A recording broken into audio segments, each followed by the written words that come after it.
Son zamanlar səsi az gələn, efirlərdə nadir hallarda görünən və bir növ sakitliyə çəkilən Ana Vətən Partiyasının sədri Fəzail Ağamalının qonağı olduq. İstədik ki, bir illik sükutu pozaq və görüşümüz elə bir zamana təsadüf etdi ki, ölkə gündəmini Ramiz Mehdiyevin cinayət əməlləri tutub. Nəzərə alaq ki, Fəzail Ağamalı son 30 ildə Ramiz Mehdiyev barədə kəskin danışıb, hər zaman onu ifşa edib. Təbii ki, bugün də deməyə sözü az deyil.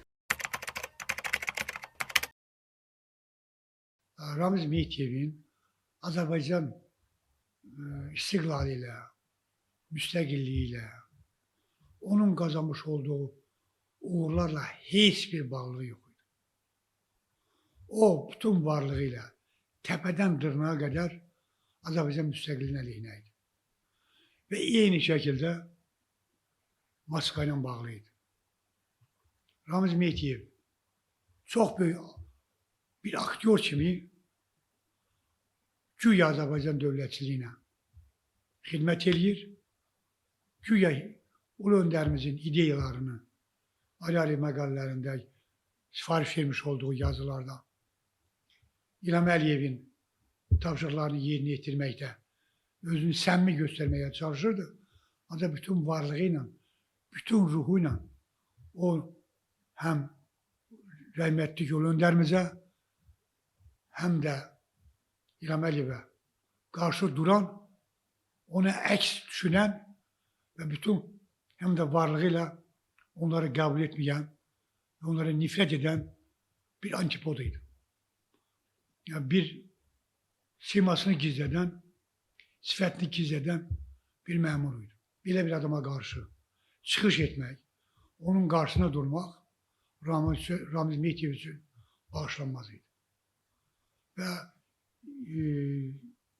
son vəzifədən gedən, hətta bugünə qədər onun, mən tamamilə buna şübhə etmirəm, ən çox nifrət etdiyi adamlardan biri mənəm. Parlament seçkilərində mənə mane olmağa çalışdı. Övladlarımın inkişafında ciddi bariyerlər qurdu. Hətta Ramiz Mehdiyevin aparat rəhbəri olduğu, vəzifədə olduğu dövrdə bu və digər tədbirlərdə nazirlər mənlə salamlaşmağa, görüşməyə belə ehtiyat edirdilər. Mən də bunu bildiyim üçün buna cəhd etmirdim. Çalışırdım ki, onlarla görüşmək imkanı olmasın. Belə bir situasiya əmələ gəlməsin. Mənim siyasi fəaliyyətimdə qəti şəkildə müəyyənləşdirdiyim qırmızı xətt var idi. O qırmızı xətti keçməsi, kiminsə tərəfindən keçməsi məni səfərbər edir və həmin adamın qarşısında dayanmalı olurdu. Bu, Azərbaycanın müstəqilliyi və milli dövlətçiliyidir.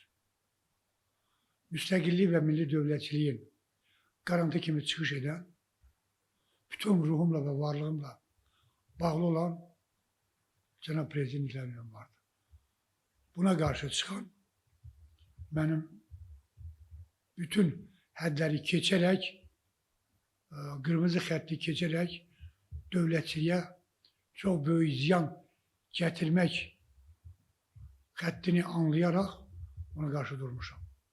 Həm mətbuatda, həm Milli Məclisdəki çıxışlarımda, həm də Hüseyin Abdullayevlə bağlı baş vermiş olan olayda.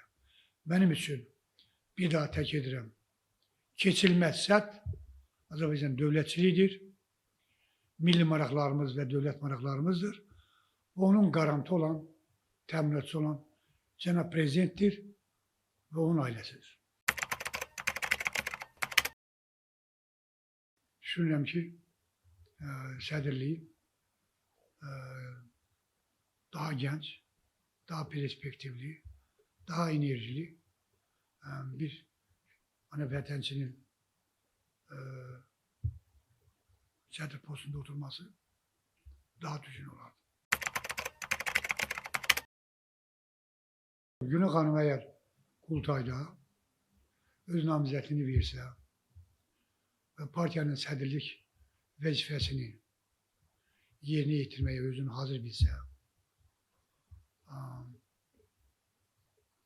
və partiyanın faaliyetini daha da güçlendirmek, onun emellerine sadiqliyini özünde, əməlində, fəaliyyətində ifade etmək qənaətində olsa, tabii ki, mən onun namizədini müdafiə edəcəm və böyük məmnuniyyətlə sədrlik postunu, çox böyük məmnuniyyətlə bu sədrlik postunun estafetini ona təqdim edəcəm.